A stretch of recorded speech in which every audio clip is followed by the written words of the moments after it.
Welcome to our tutorial on how to unmute notifications from users with unverified email addresses on Twitter using your PC. Let's go through the steps together. Step 1. Open Twitter on your PC and log into your account. Step 2. On the left side of the page, locate and click on the Notifications tab to access your notification settings. Step 3.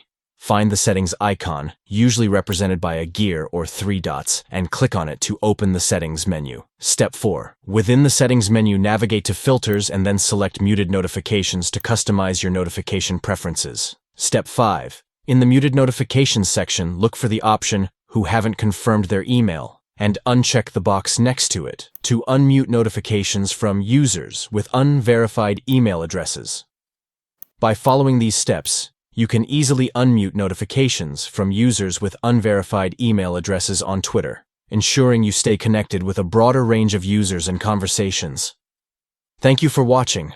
We hope this guide has been helpful in demonstrating how to unmute notifications from users with unverified email addresses on Twitter using your PC.